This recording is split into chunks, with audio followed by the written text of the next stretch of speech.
할렐루야, 반갑습니다. 이제 가을입니다. 여러분, 하나님의 은혜에 풍성한 그 곡식이 익는 것처럼 하나님의 말씀도 풍성하게 여러분들의 삶 가운데 열매 맺기를 축복합니다. 오늘은 출애굽기 4장의 말씀인데요, 약함도 은혜입니다 라는 제목으로 주의 말씀을 증거하겠습니다. 여러분, 약한 게 은혜가 될까요? 그런데 성경에는요, 약함도 은혜예요. 왜냐하면 하나님은 우리가 이 땅을 살아갈 때에 모든 분야에 강한 사람은 없어요. 다 약한 부분도 있어요. 강점이 있으면 약점도 있죠. 근데 하나님은요, 우리의 강점만 사용하시는 게 아니라 우리의 약한 부분들도 하나님은 사용하셔서 우리가 되게 하여 하나님의 일들을 만들어 가신다라는 것이 성경의 이야기인 거예요. 그래서 우리 인생 가운데 약한 부분이 있고 약점이 있다면 좌절할 문제가 아니에요. 오히려 하나님 앞에 이 약점들을 하나님 앞에 내어놓고 아버지의 뜻과 기도 가운데 하나님의 영광을 구해야 할 요소임을 기억하기를 바랍니다. 성경을 보게 되면 하나님이 강한 사람들만 사용하셨느냐? 그렇지 않아요. 성경의 사람들을 쭉 훑어보면 강한 점만 사용한 건 아니에요. 여러분, 사도 바울이라는 사람은 초대교회에 정말 굵직한 사람이에요. 초대교회 업적에서 이 사도 바울만큼 그 위대한 업적을 남긴 사람은 없어요. 신학적으로도 위대하고 선교적으로도 위대해요. 그는요, 엄청난 사람이에요. 그럼에도 불구하고 성경에 사도 바울이 직접 고백하기를 자기는 약한 점이 있었대요. 그 약한 점이 뭐냐? 고린도 후서 12장의 말씀을 보게 되면은 하나님이 자기에게, 사도 바울에게 교만하지 않도록 육체의 가시를 남겨두셨는데 그 육신의 가시가 뭐냐? 아픔을 동반한 질병이에요. 질병이 안 아프다면 그냥 넘어가면 되겠는데 사도 바울은 그렇지 않았어요. 너무 아픈 질병이 하나 있었고 힘든 질병이 하나 있었어요. 그 내용에 대해서는 잘 모르지만 그렇게 기록되고 있어요.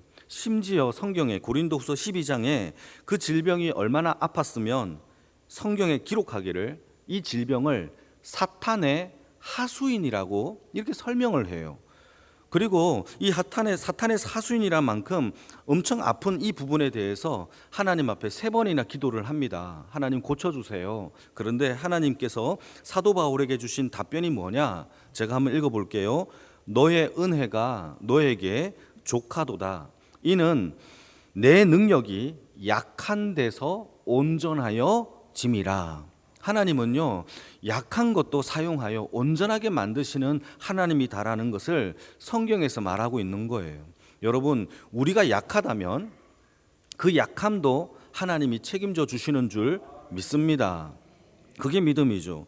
그래서 우리가 우리의 약함을 발견하면 좌절할 문제가 아니에요. 오히려 우리의 약함을 통하여 하나님의 영광을 돌릴 수 있는 기회로 기도하는 인생이 되기를 바랍니다. 다윗도 마찬가지입니다. 다윗도, 여러분, 다윗의 약점이 뭐가 있을까요? 성경을 보게 되면 다윗도 약점이 있었어요. 그것은 여자에 대한 문제였어요. 그는요, 남편이 있는 여자 밧세바를요 간음을 합니다. 자기의 충신을 죽이면서까지 그 여자를 가지기 위하여 간음을 해요. 뿐만 아니라 여러분, 질문 하나 해볼까요? 다윗에게 아내와 첩이 몇 명이나 있었을까요? 9명이나 있었어요. 성경에 9명이나 기록되고 있어요. 여러분, 거기에서 나온 자녀들이 서로 왕권을 찬탈하기 위해 싸우고 뿐만 아니라 다윗 왕을 공격하여서 왕궁에서 쫓겨나는 그런 일들도 벌어지고 있는 거예요. 약점이죠. 베드로도 약점이 있었어요. 여러분, 베드로는요, 성격이 너무 급해요. 너무 갑자기 욱하는 성질이 있었어요. 그래서 요한복음 18장의 말씀을 보시게 되면은 제자들과 예수님이 은혜를 받고 말씀도 나누고 또 성만찬을 나누고 겟세마네 동산에서 기도하는 도중에 대제사장이 보낸 병사들에 의해서 예수님이 붙잡히는 사건이 벌어집니다. 이때 예수님을 붙잡자마자 베드로가 어떻게 행동을 하느냐? 여러분 다 아시죠? 허리에 차고 있는 칼을 쫙 빼내어서 말고라는 사람의 귀를 싹둑 잘라버려요. 그때 예수님께서 베드로에게 하신 말씀이 뭡니까? 칼로 사는 자는 칼로 망한다라고 얘기를 해요. 베드로의 약점은 아주 명확하죠. 감정 조절이 안 돼요. 그 감정의 기복이 심했던 사람입니다. 여러분, 그렇다고 해서 하나님이 이들을 다 버리셨느냐? 아니에요. 하나님은 이들을 다 사용하셨어요. 여러분, 특히 사도 바울은요, 이방인의 그릇으로 초대교회에 수많은 나라에 가서 하나님의 복음을, 교회를 세웠던 수많은 사람들 사도로 하나님께서 사용하셨고, 다윗은요, 이스라엘의 영원한 왕자인 그리스도의 조상으로 하나님이 사용하여 주셨어요. 뿐만 아니라 베드로는요, 초대교회에서 정말 빼놓을 수 없는 위대한 교회 지도자가 되었던 사람이 베드로였다라는 것이죠. 그래서 여러분, 우리가 저와 여러분들의 한번 살펴보게 되면 약점들이 많아요.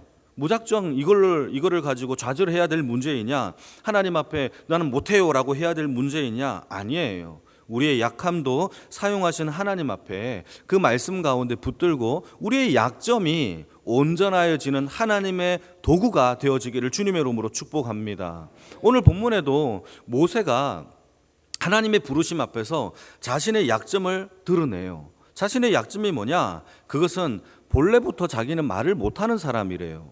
민족의 지도자가 되려면 말을 잘해야 되잖아요. 누군가의 앞에 서서 말을 해야 되는데 말을 잘해야 돼. 딕션이 좋아야 되잖아요. 그런데 모세는요, 그렇지 못했던 것 같아요. 10절을 같이 한번 읽어볼까요? 10절입니다. 시작.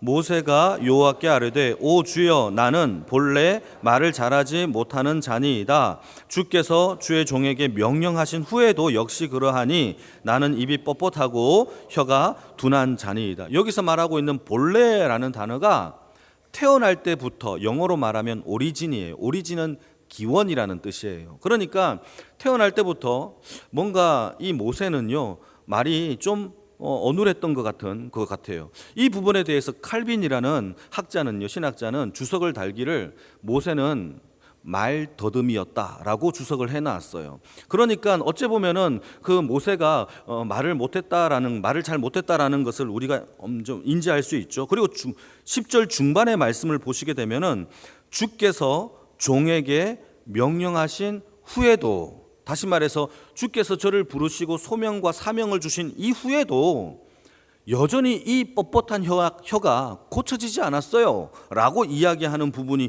있어요. 그러니까 모세는요, 자신의 약점을 잘 알고 있었어요. 한마디로 말을 잘 못하는 그 약점 때문에 민족의 지도자로 서는 것은 아이고 이거는 못합니다 라고 이야기하는 거죠. 왜냐하면 말을 더듬더듬 거리면 백성들 앞에서 하나님의 말씀을 대언하고 또 지휘 진두를 할 때에 백성들이 무슨 말이야 라고 하면 오히려 불안에 떨고 정확한 지휘 체제가 형성되지 않기 때문에 여러분, 이거는 약점이 될 수밖에 없단 말이죠.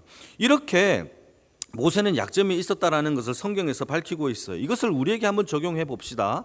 저와 여러분들도 마찬가지로 사람들 앞에서 전도를 하거나 말씀을 증거할 때에 우리는 말을 유창하게 해야만 전도가 되고 말씀을 전달될 수 있다라고 생각할 때가 많아요. 그렇지 않나요? 말을 잘해야 된다. 말 잘해야 된다. 그런데요, 여러분, 전도의 능력은요, 말의 유창함에 있는 것이 아니라는 사실을 기억하기를 축복합니다.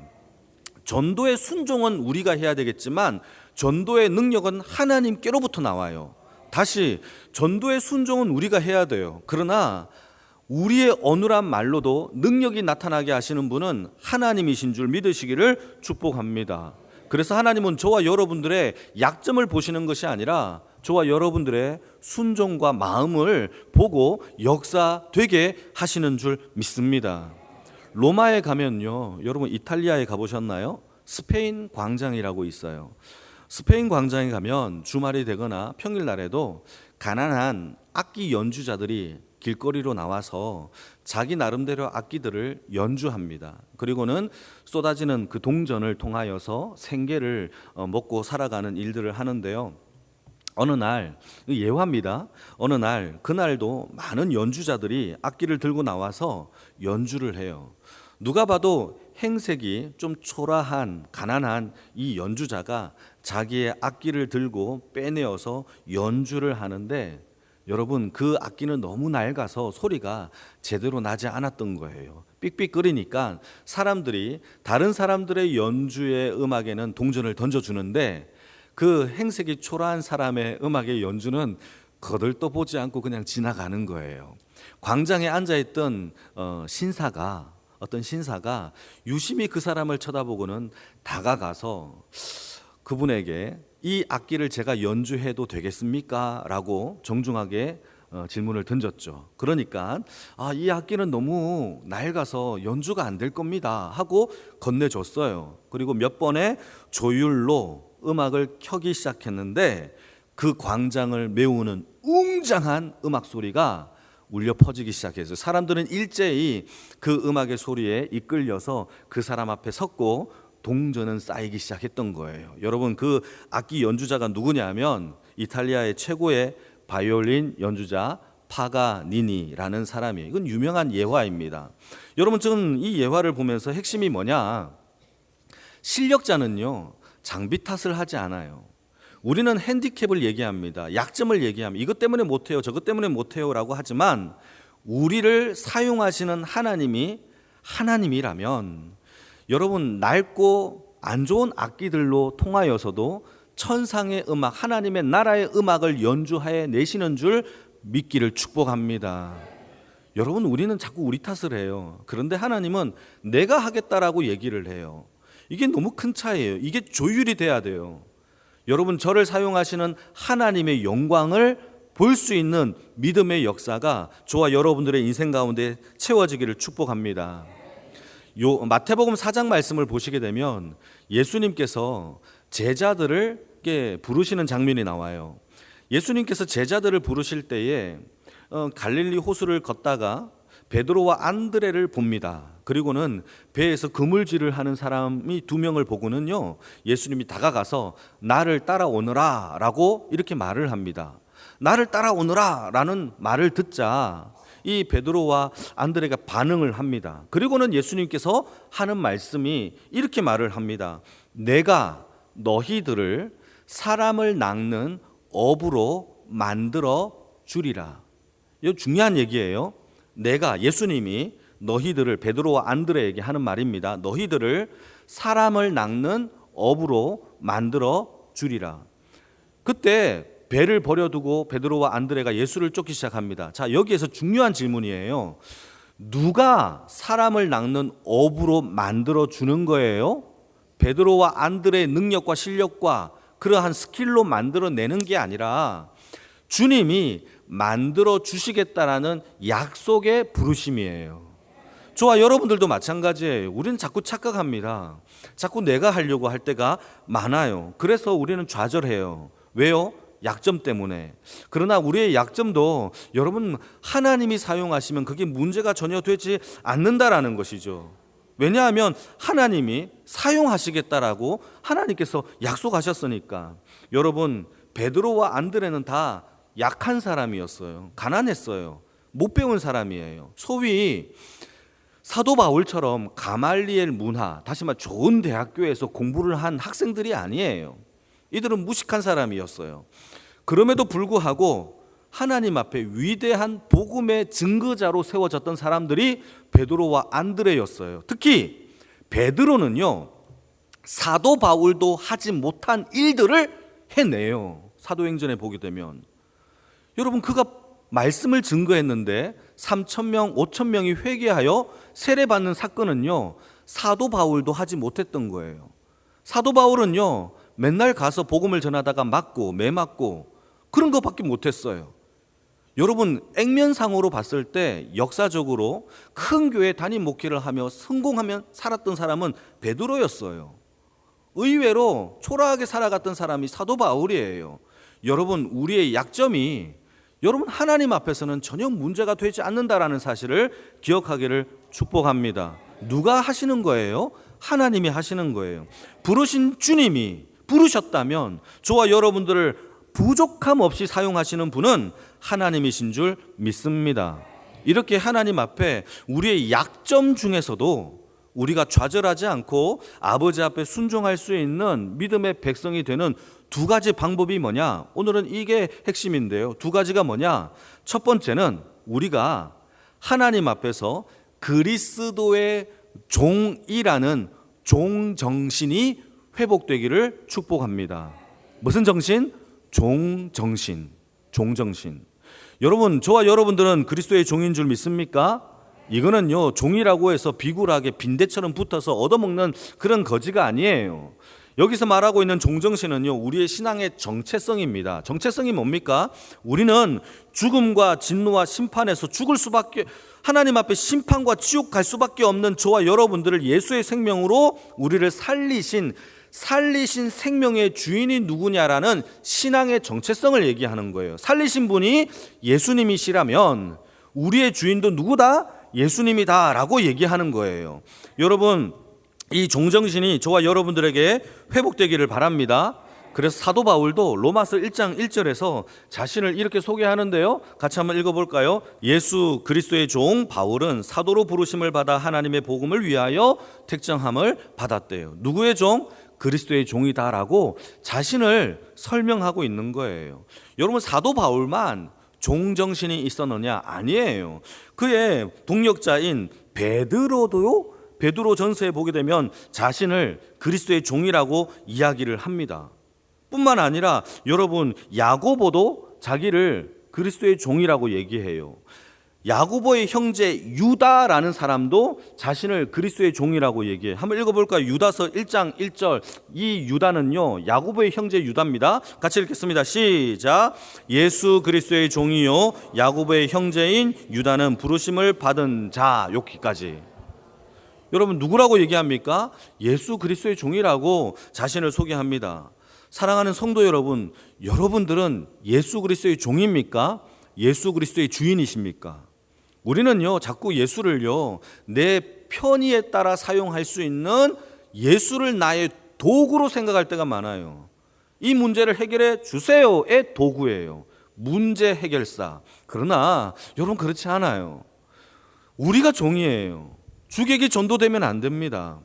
그래야 하나님이 저와 여러분들을 통하여 마음껏 일할 수 있는 금그릇, 은그릇, 하나님께 쓰시는 사용하는 그릇이 될 줄로 믿으시기를 바랍니다. 우리의 신앙의 정체성이 종이라면 주님이 주신 명령과 말씀 앞에 하겠네, 못하겠네, 이러네, 저러네 할 수 있어요, 없어요? 없어요. 만약에 한다면 우리는 종이 아니에요. 제가 잊지 못하는 한 사건이 아직도 있는데요. 제가 강도사 때 그때 풋풋한 저의 젊은 시절에 제가 주일학교 아동부를 맡았어요. 아동부는 3, 4학년 아이들이거든요. 한 100몇 명 되는 아이들과 40명 되는 교사들과 함께 뭘 계획을 했느냐? 전도 축제를 계획했어요. 전도 축제를 하자. 그래서 선생님들과 함께 2달 전부터 계획을 짜서 학교 앞에 3군데 학교가 있었거든요. 3군데에 가서 토끼탈을 쓰고 아이들에게 전도지도 나누어주고, 토끼탈 제가 쓰면 얼마나 귀여운데요. 전도지를 나누어주고, 또 복음축제에 대한 여러 가지 말씀도 준비하고 먹거리, 놀거리를 다 준비했어요. 그리고 각 반별로 태신자를 다 작정하여서 기도회도 하고, 우리가 온 성도들과 함께 기도회 후원도 받으면서 열심히 준비하는 도중에 제가요, 마음속에 불안감이 형성되기 시작하더라고요. 두렵더라고요. 이 전도축제 이렇게 열심히 했는데 한 명도 안 오면 어떻게 하지? 갑자기 걱정이 되는 거예요. 그리고 불안해요. 그래서 제가 평소에 상담을 많이 아뢰었던 이 행정 목사님이, 저보다 관록이 높으신 목사님에게 찾아가서, 목사님, 제가 이런 고민이 있습니다 라고 제가 여쭤봤어요. 그러니까 그 목사님이 제게 잊지 못할 한마디를 했는데요. 그 마디가 뭐냐 하면은, 제 이름이 한이니까, 한아, 종놈이 무슨 걱정이야? 종은 걱정하는 게 아니야. 종은 하는 거야. 이 하는 거야에 제가 큰 충격을 받았어요. 아, 그냥 하는 거구나. 종이니까. 제가 종의 정신을 이탈하면 염려가 찾아와요. 여러분, 염려가 되십니까? 종 정신에서 이탈된 거예요. 제가 그때 그 말을 듣고, 아, 난 종이구나. 하나님이 하시는 거구나. 이 전도 축제의 주인공은 내가 아니구나. 하나님이시구나. 그러니까 마음의 부담감과 걱정이 사라지더라고요. 그냥 순종하면 됐어요.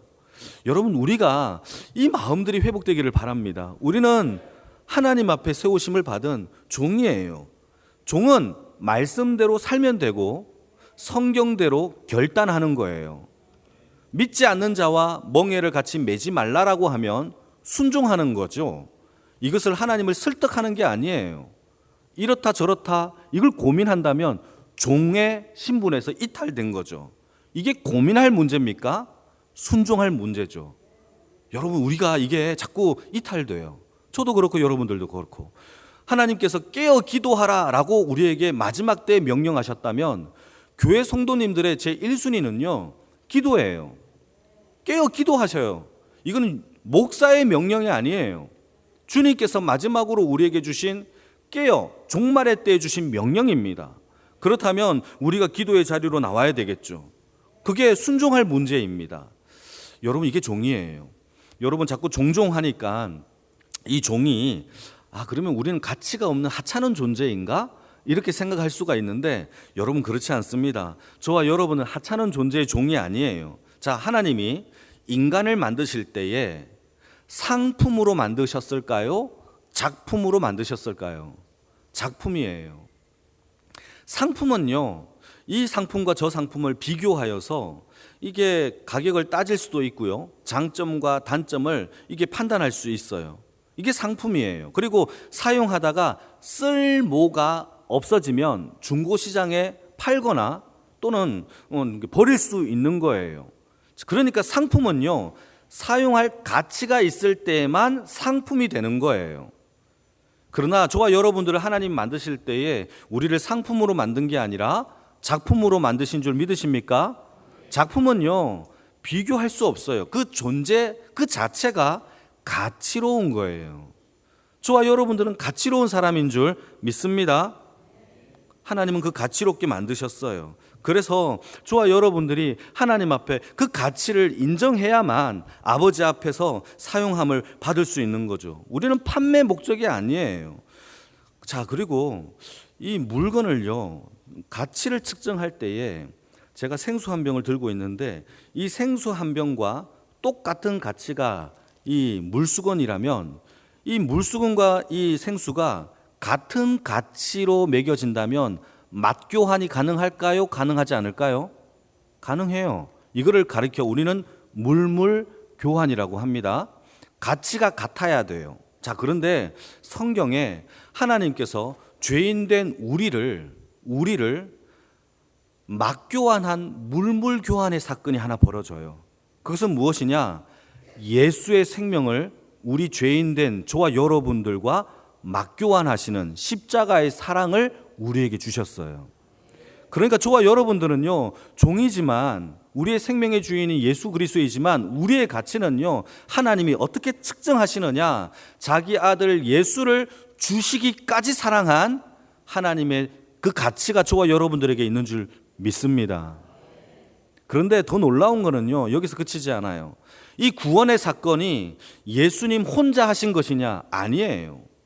성부 하나님, 성자 하나님, 성령 하나님이 함께 하신 이 구원의 역사예요. 그러니까 성부 하나님은요, 이 구원을 계획하셨고 그 구원을 이루신 분이 성자 예수님이시고 그 구원을 적용하시고 우리에게 이루시는 분이 누구냐? 성령 하나님이세요.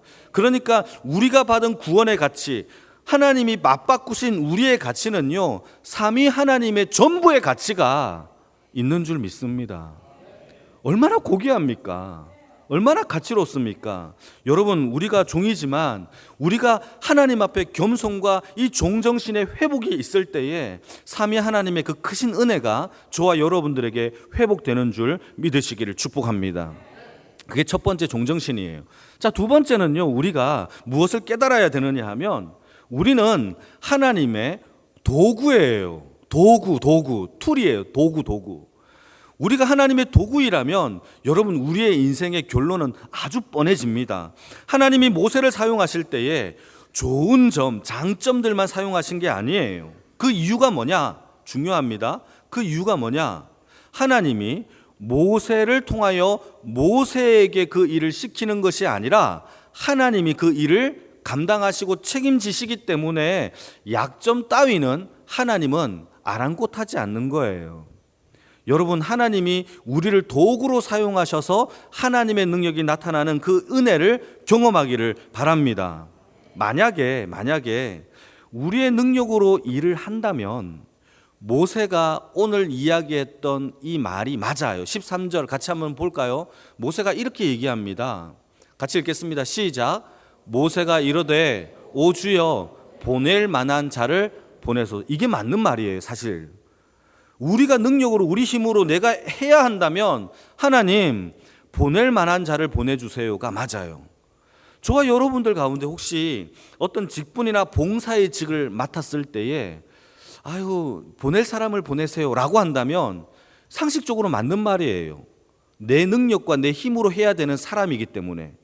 근데 저와 여러분들이 도구라는 정신이 회복되면 이 말이 얼마나 하나님을 모멸하는 말인지를 깨닫게 돼요. 하나님이 부르셨고 하나님이 하시겠다라는데 보낼 자를 보내세요라고 하는 것은 하나님의 부르심도 꽝이고 하나님이 일하시겠다라는 것도 못 믿겠고 한다라는 그 마음의 모든 엑기스가 저 말이에요. 여러분, 우리가 하나님의 부르심 앞에 저와 여러분들은 도구임을 믿으시기를 바랍니다. 주인이 쓰시겠대요.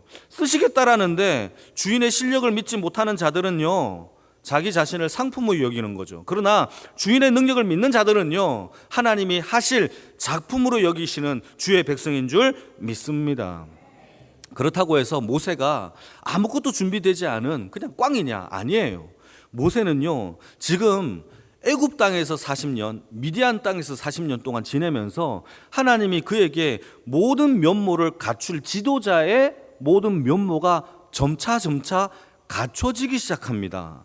여러분, 애굽 땅에서 40년 동안 이 모세는요, 궁궐에서 지도자 교육을 받았어요. 사도행전 7장의 말씀을 보시게 되면 모세를 설명하기를 애굽의 문화와 학문과 언어에 능통하대요. 애굽의 언어, 애굽 말을 능통하게 할 수 있는 실력자다라고 기록하고 있죠. 그러니까 바로 왕 앞에서 능통하게 학문과 이 문화를 충분히 아는 모세가 바로 왕 앞에 서는 것은 너무나 지극히 정상적인 그런 사람이란 말이죠. 뿐만 아니라 미디안 광야 40년 동안에 그가 양을 치면서 뭘 했느냐? 모든 광야를 누비면서 구석구석을 다 다녔어요.